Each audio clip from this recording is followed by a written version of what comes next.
مسلسل بڑھتی ہوئی آبادی، ٹریفک، شور، دھواں، یوں لگتا ہے کراچی سے کسی کو دلچسپی نہیں، مگر گزرتے گزرتے اچانک کوئی پرانی شکستہ مگر خوبصورت عمارت دکھائی دے جاتی ہے جو بیتے ہوئے وقت میں رہ جاتی ہے، وہ وقت جب یہ شہر نہ تو اتنا بڑا تھا اور نہ ہی اتنا بے حس۔ یہ کہانی ہے ڈی ایس ایف کی، یعنی ڈیموکریٹک اسٹوڈنٹس فیڈریشن کی، جو 1949 میں کراچی سے شروع ہوئی اور دیکھتے ہی دیکھتے پورے ملک پہ چھا گئی۔ محمد سرور پریزیڈنٹ ہو گئے تھے اور ہاشمی جنرل سیکرٹری تھے۔ ہاشمی کا 29 میٹھا رام ہاسٹل جو تھا اس میں وہ رہا کرتے تھے اور سارا ہیڈ کوارٹر سمجھ لیے وہیں تھا، صبح اور شام تک لوگ وہاں آتے جاتے رہتے تھے۔ یہ وہ دور ہے جب نومولود پاکستان دنیا میں اپنی جگہ بنانے کی کوشش کر رہا ہے، سرد جنگ کا طول بچ چکا ہے، پاکستانی حکومت اور فوج امریکہ کی ایک نظر اتفاق کی منتظر بیٹھی ہے۔ 7 جنوری کی صبح حکومت نے اپنے کسی خوف کے تحت شہر میں دفعہ 144 لگا دی تاکہ یہ اسٹوڈنٹس ڈی جے کالج سے باہر ہی نہ جا سکیں، اور 7 جنوری کی صبح اخبار میں خبر بھی آئی کہ اسٹوڈنٹس کے نمائندے حکومت سے مل چکے ہیں اور ان کے مطالبات مان لیے گئے ہیں۔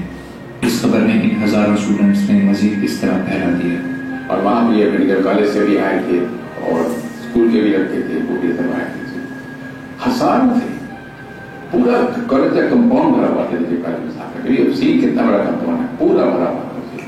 اتنے بڑے جلوس میں کسی کے پاس ایک تھوڑی سی اسٹک تک نہیں، یعنی بندوق تو گولی تو بہت بڑی بات ہے، تھوڑی سی اسٹک تک نہیں، کچھ نہیں، سب نہاتے تھے بالکل ٹوٹلی۔ جب دفعہ 144 لگ گئی تو بروہی صاحب لوگ شکل میں پڑ گئے کہ آئیں گے کہ نہیں آئیں گے، تو یہ گئے ان کے پاس، ڈاکٹر سرور اس کا ڈاکٹر تھے، یہ گئے ان کے پاس اور کہا کہ اس طرح سے ہے اور ہمارے کنونشن کو روکنے کی کوشش حکومت کر رہی ہے جس کا آپ حصہ ہیں، تو آپ پھر بھی آئیں گے؟ تو کہا کہ ہاں میں نے تو اپنی زبان دے دی، اب آؤں گا۔ کیا یہ صرف کام طلبہ کو جمع کر کے صرف اپنے مطالبات منوانا ہی تھا یا کچھ اور بھی؟ صرف یہی نہیں ہے، اب یہ جو ایک سلسلہ ہم نے شروع کیا ہے اس کے لیے پیسے بھی چاہیے، اس کے لیے لوگوں کو موٹیویٹ بھی کرنا ہے اور کچھ تھوڑا سا کلچرلی بھی ان کو انٹرسٹنگ بھی بنانا ہے اس پوری تحریک کو۔ واضح طور پر اپنے آپ کو کسی بھی سیاسی جماعت سے جوڑنے سے انکار کیا، حالانکہ ان میں سے بہت سارے تھے کمیونسٹ پارٹی کے ممبرز اور حمایتی، لیکن انہوں نے کمیونسٹ پارٹی کی سیاست کو اپنے کیمپس میں نہیں آنے دیا۔ یہ تھی کہانی اس ڈی ایس ایف کی جو 1950 سے 1954 تک رہی اور پھر جدوجہد کی اس دھارے نے نیشنل اسٹوڈنٹس فیڈریشن کی شکل اختیار کی، اور 70 کی دہائی میں ایک بار پھر سندھی بلوچ پشتون قوم پرست ڈی ایس ایف کے نمبردار بنے، مگر ان قافلوں کی اپنی الگ الگ داستانیں ہیں۔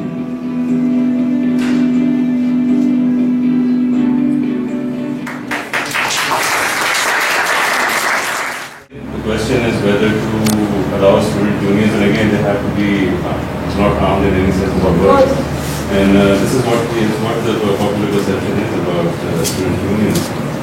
But that's not how student. What is functioning now are student wings of political parties. Exactly. That's the difference. That's what we saw. There's a difference between student unions and that's what I saw. I went to Karachi University, I went to Cooperative Medical College, I went to Slough. It was that's what I saw all around.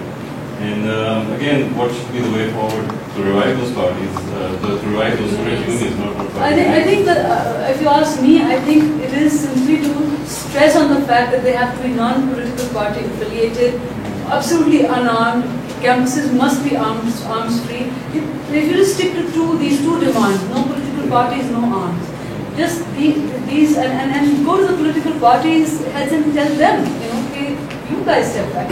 And also, I mean, at that time, of course, the issues were different. It's a very different world now. And but I mean, I think there are still things to be learned from that movement, perhaps.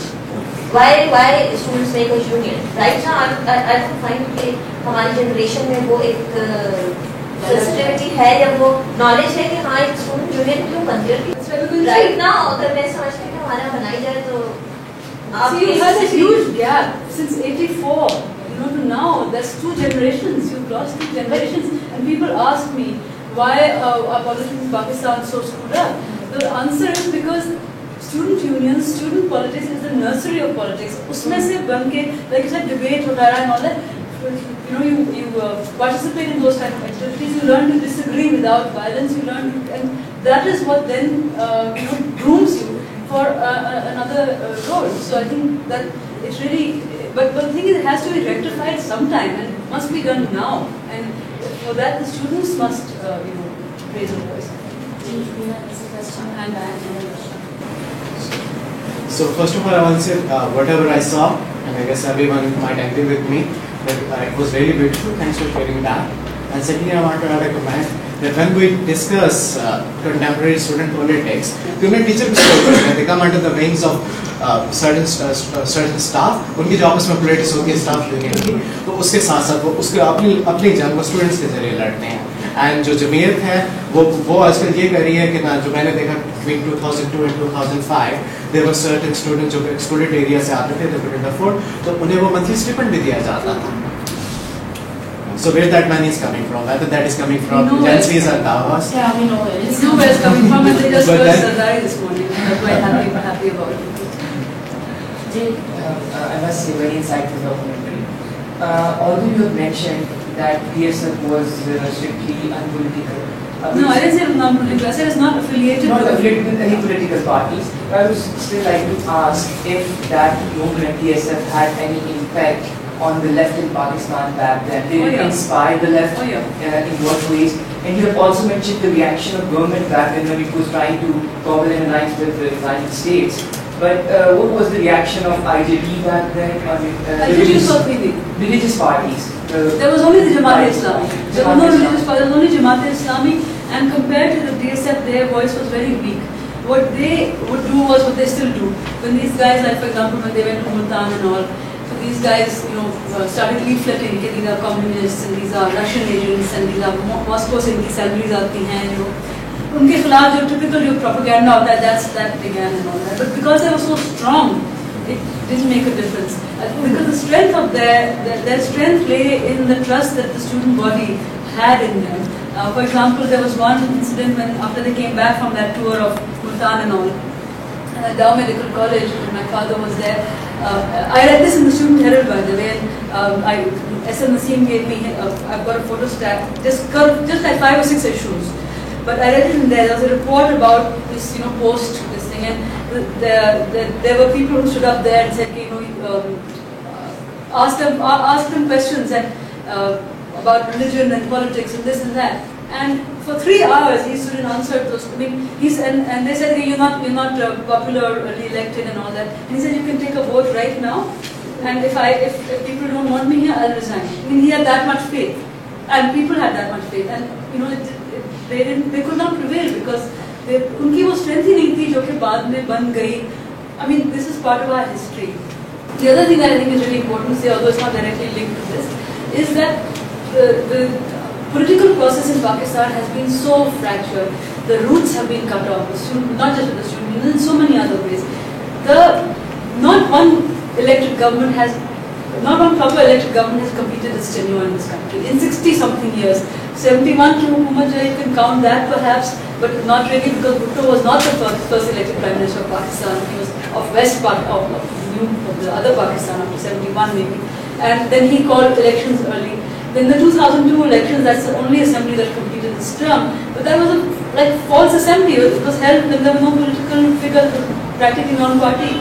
So we have to, the political process has to continue is the point. But that's kind of taken away from the issue here. I don't see delegates actually. I see delegates because we don't know these parts of our history that we are not able to connect the dots. This should be part of our history. Should be in the curriculum. In our history books, people are taught that 71 में ये हुआ, हिंदुओं ने ये किया. Yeah, we have Hindus in Pakistan. We have Christians. Air Commodore Cecil Chaudhary. I mean, he's a Christian. He was a fighter pilot. He's a hero of Pakistan.